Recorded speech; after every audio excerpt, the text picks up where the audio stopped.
Influence is on the rise throughout civilized Europe, except for this one city in northern Italy. Really? What's going on there?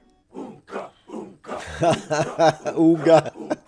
As for the emperor, he found his realm thrown into further chaos and civil war, as the local princes continued to increase their own power and independence. This was most notably the case in northern Italy. Separated from the rest of the Holy Roman Empire by the Alps, the emperor's influence and control over Italy had often been questionable. In the current chaos, these Italian city-states began operating almost entirely independently. Their practical independence was further solidified when Emperor Frederick Barbarossa came down in 1176 to try to reassert his control. The cities formed an alliance. You know what's funny? I know he doesn't speak Italian, but the way he read it, because we usually read it Barbarossa, the way he said it, because Barbarossa means red beard, but the way he said it in Italian actually sounds like he said pink beard, which I thought was funny.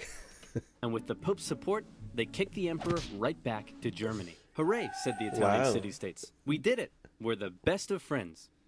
And then they immediately began attacking each other. That's medieval Why? Italy. Well, this whole Pope versus Emperor thing, in Italy at least, had infiltrated society to its very core. Across Italy, families and cities were torn between two opposing sides. On one side, the Guelphs, who supported the Pope's cause. On the other, the Ghibellines, who supported the emperor. These two sides struggled for control as Guelph cities battled against Ghibelline ones. As usual, personal interest played a pretty big role, as pro-Pope Guelph... So oversimplified, you need a little more color for the medieval clothing, because all I see up to this point is gray and brown. We need some blues and yellows and greens and reds and oranges.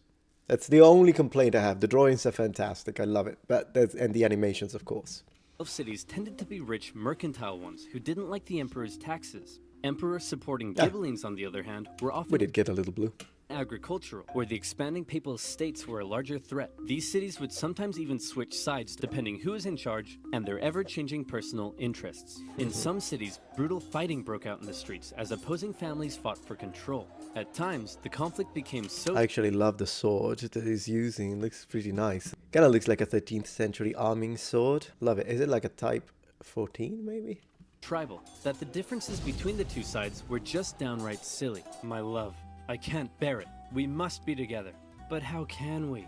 My Ghibelline family wears feathers on the left side of their caps, and your Guelph family wears them on the right. My Ghibelline family cuts fruit straight down, and your Guelph family cuts fruit crosswise. Yeah. These are arbitrary differences. We shouldn't let them tear us apart. We can be together no matter what our families think. Wonderful news. Let's make a toast to our love. I'll drink from my Ghibelline smooth goblet, and I shall drink from my Guelph chaste goblet. Get out of my sight, you dirty pope-loving wench. Two city-states in particular that got caught in a long-standing rivalry was the emperor supporting Modena and the pope supporting bucket-loving Bologna. These Modena.